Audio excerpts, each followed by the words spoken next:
So this is my own presentation where I'll try to be as honest as I was with Casa, because that's the style I generally have. So what is my claim to fame, or what is the partnership's claim to fame? Well, we were lucky enough, and we are consisting of these 4 companies, as you can see up there. We were lucky enough to get the grant from the Danish government, from the Green Transition Fund, and without it, it wouldn't have been possible. And on the basis of that, we went around and we talked to a lot of people, and this is why I know personally most of the speakers here today. And we visited even more, 4 times more or 5 times more than the companies that are present here today, trying to analyze their concepts, their projects, their results, etc. And we built our own mini concrete printer, which you see down here. That was the first version, printing, let's say, 1 meter by 1 meter by 1 meter. This one was, then we acquired a little bigger one, which can print up to 1 meter, but in a wider dimensions. And then we developed the big one for the bot project in Nordhavn, which Jacob will address later on. And we use these printers also to test materials. So we have done a lot of testing, etc. And Jens from Forza will speak more about that later on. Right. So let's just recoup. Why is this interesting at all? We've heard Baroque talking about some of it. He's also having some skepticism about some of it. But there are basically 4 main reasons why this is interesting. It's the design freedom, right? So it's like that Jan Søndergaard and the other architects, that they can design more freely. They don't have to design in straight lines because, a curved line or a bowed line or whatever, the printer doesn't care. It costs the same.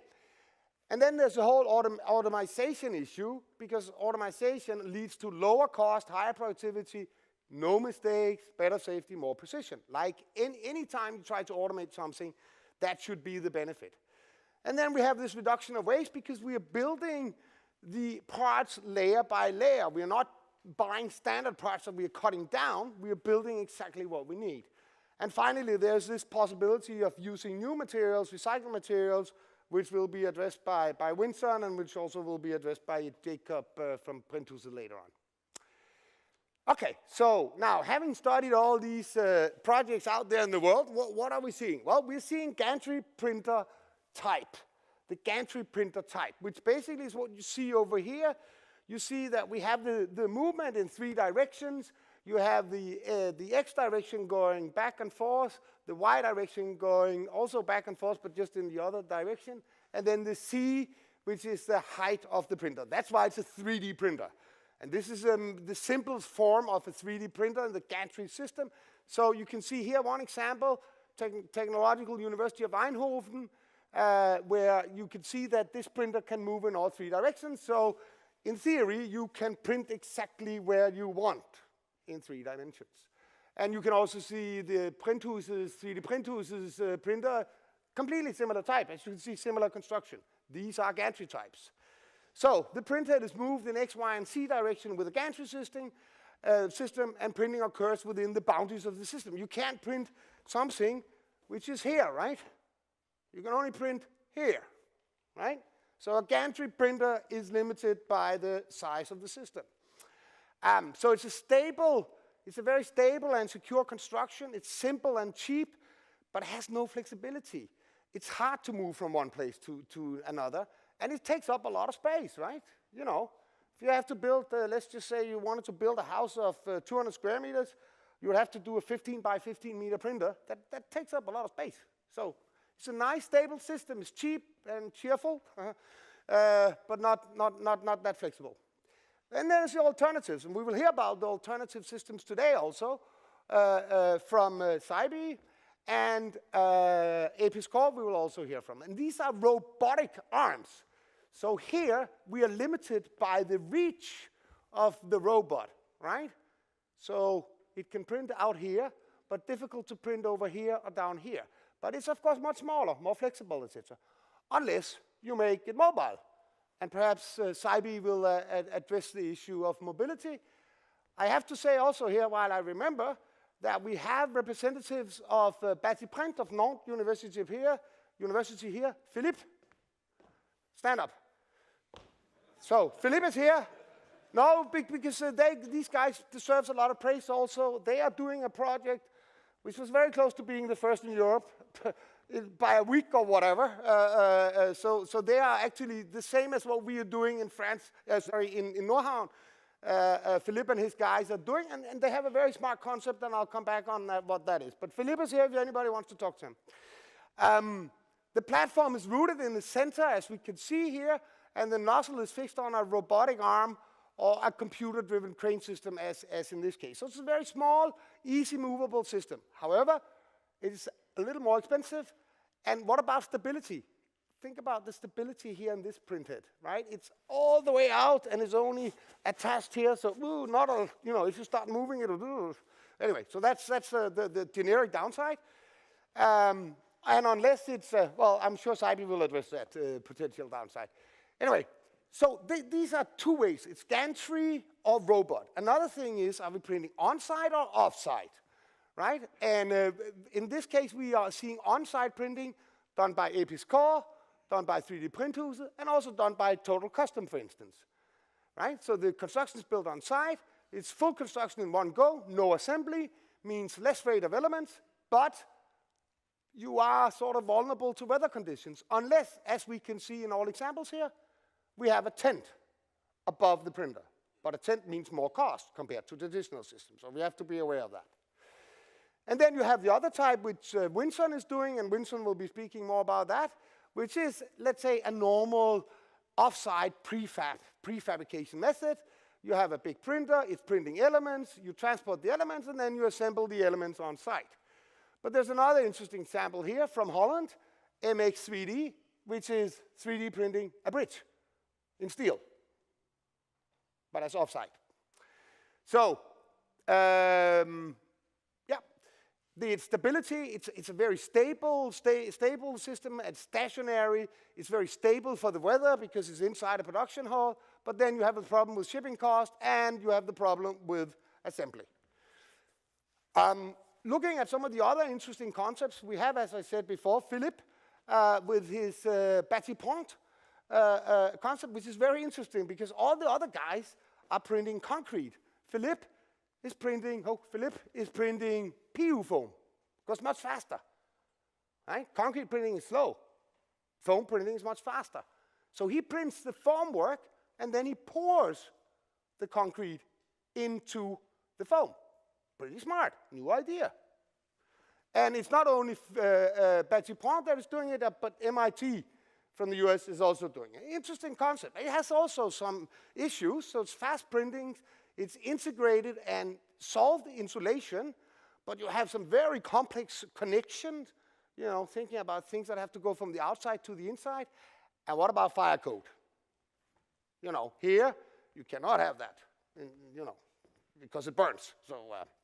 So there are certain things also that are issues, but nobody's perfect. But it's a nice idea. It's an interesting idea that needs exploration. And similar branch technology in the US, they have also a total different approach. And what they do is they print this grid, plastic grid, because then we have the full 3D, wonderful. And then they are imagining that they're just applying spray to it. So they're spraying concrete, they're spraying gypsum on it, etc. And they have done some projects, not doing the, let's say, the outer shells also, but just the inner shell here. It's interesting because it allows for the real 3D shapes, and it's cheap to transport because it's plastic, and then we spray the rest on. But we need to see some projects. We need to see it applied to see if it really works. But it's a nice idea. This one we have actually seen in real life, which is Enrico D-Shape, who his technology, which is a powder bed technology, which is different, was used to construct this bridge in Spain. It's actually existing. It's the first bridge in the world. Later on, we will have Menno from BAM speaking about the second bridge, which was a bicycle bridge in Holland, but this was actually the first bridge. It's off-site construction of the element and then assembled on time. It can have a very advanced shape, as you can see. It's really 3D, but it's a complex and cumbersome production process, printing every part into a powder bed, digging it out, putting it together, etc. And then they haven't solved the reinforcement issue, so you have to do that on site. If we then combine these things and say, okay, here on this side we have whether it's a robot or gantry, and up here we have in situ or offsite, what do we see? Well, we actually see that these technologies are mixing. There's not one clear way of doing it. There are multiple ways that this can be combined. And each of these methods, whether it's a robotic or it's a gantry or in situ or offsite, they have specific advantages and disadvantages. Could it be that some of these technologies are particularly useful in certain projects, and then some of the technologies are particularly good in other projects? So in other words, that we don't talk about one size fits all here. We talk about different technological solutions to different type of buildings. Do I think this is the way forward? Yes, I think it's the way forward. Okay, now giving you a fast worldwide overview is very hard to make because there are new projects coming up all the time, and many projects are in stealth mode.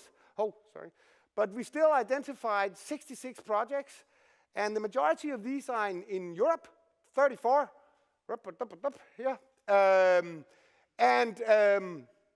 There's actually very, very little printed, except for 2 bridges, as I spoke about, Spain and Holland, and 2 buildings being done by 3D Printhuset and by Batipont in France. But high labor cost makes automation a huge plus. That is driving the interest.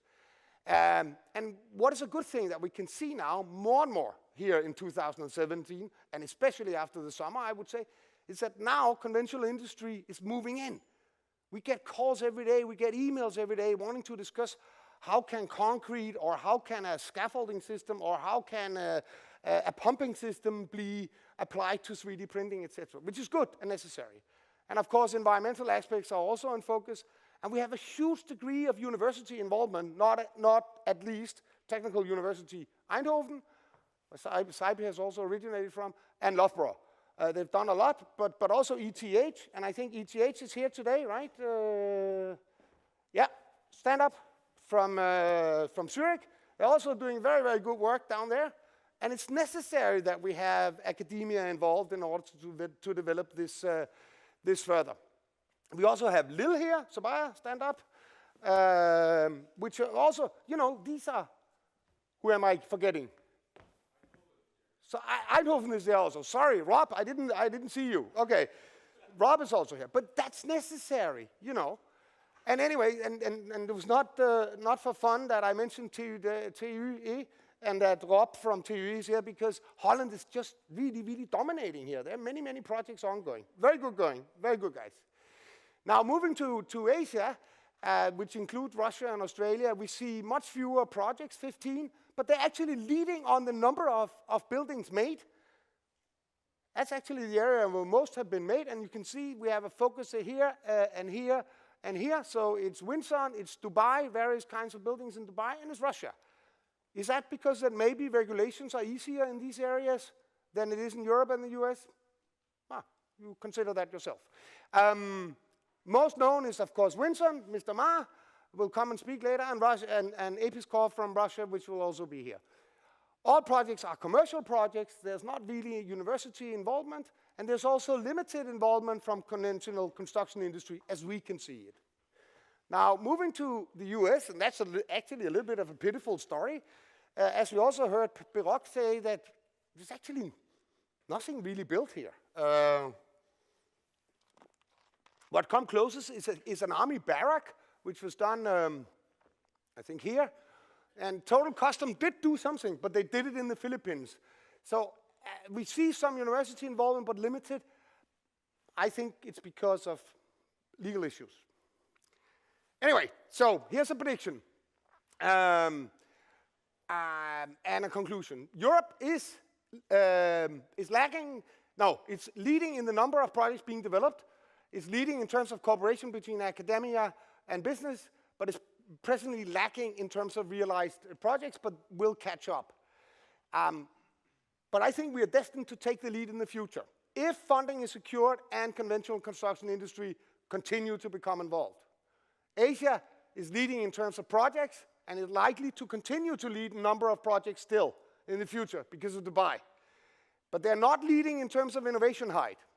and scope of the innovation. As we heard about, you know, Birok had some wild ideas about building on space, etc. That's far from what we see in Asia. You know, they are very much more down to earth, so to say. The US, on the other hand, as we just heard, as CASA as an example, is leading in terms of claims of what they can do, but they're absolutely lacking in terms of what they have done. And we need the US to become much more involved. Anyway, so putting some perspective on this, if I give you a historic overview, you can see here the first 13 years with Birok starting over here, then Loughborough coming on stream, and then Enrico Dini. 15 years, nothing happened. And then this happened, as Birok also spoke about, a vast explosion of projects. But let's not kid ourselves. We are still here. This is a market maturity curve. We are still here in exploration mode. Done by innovators. The market is small. Prices are very high. Sales is very low. Competition is low. And what are we all hoping to get? More awareness. This is really an emergent market. Let's not kid ourselves. It's not mass market. It's far from mass market. But there's a lot of hype about this. This is the Gartner hype curve. I don't know if you're familiar, but it basically says that a new technology is coming. Early adopters are investigating. Mass media starts to write about this. And everybody thinks that now we will have a 3D printer in our own houses, or 3D printers will build all buildings in the world. And then people starts to realizing, no, this house was not printed in 24 hours, or no, we will not print skyscrapers in 2022. And then we have a big disappointment, and then we see really the steady development from there on. Where do I think we are? I think we are around here, and I think this will happen if we have more of these stupid claims about what can be done and what cannot be done. Sorry. Now, let's not kid ourselves. We are talking about a new technology curve here. This is a normal S-curve theory, right? Where it says you have a new technology, you get better and better at using it, and at a certain point, you cannot really get more out of it. This is the conventional industry. It took 100 years to get to here. This is where we are in 2017. Here is 3D printing. We start lower. Very logically, we start lower, but we have the potential to go much higher. So what I'm actually saying is we are not competitive. And the reason why we are not competitive is this. Nobody has the experience. We are still on this sort of learning curve, so we haven't even changed to this learning curve, and we have no scale effects. Why?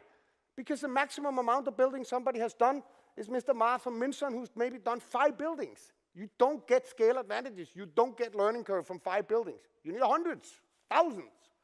So it's no surprise that the truth is that none of these 3D construction printing projects have been competitive so far.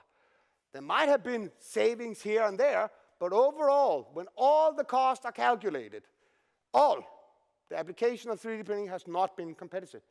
Is that logical? Is that natural? Yes, it is, because these are development and demonstration projects. And the reason is, it is very difficult to do something right and efficiently the first time, because there's still so much to be learned. But the technology has proven its potential and will be competitive if resources continue to be applied. Let me just give you a reminder. This was my first laptop in '83. Wonderful thing. I was at business school at that time. I wrote a report on it. My younger sister then accidentally fell over the cord, and the 8 pages that we had written were dead. One of my fellow students said to me, Henrik, you have to promise us we will never, ever use this shit equipment anymore for a report. Right? And then 30 years later, we're all using it like that. Mobile phones. Danish people know this story very well. This is where we were back in the 1990s, right? 25,000 Danish crowns, 25 kilos. But then the big boys moved in. They bought all the Danish companies. Look what happened. Just within 6 years, we had this, and then we had this. Resources, big company, involvement. The technology has the potential, but we need money. Right, so coming to the not surprising conclusion then, is that the technology, this emerging industry that we are speaking about, needs more resources to develop faster. We need cooperation with academia, which is why I'm so happy that there are so many of the academic institutions here. We have done that, but we need more. We have we also need in cooperation with the conventional suppliers, the material suppliers, the normal technology suppliers, the leasing guys, the construction companies. We all need to get involved if we have to move this thing further. It's also begun, but we need more. Where did I come to? And then we need capital. And this is the very, very positive news for 2017.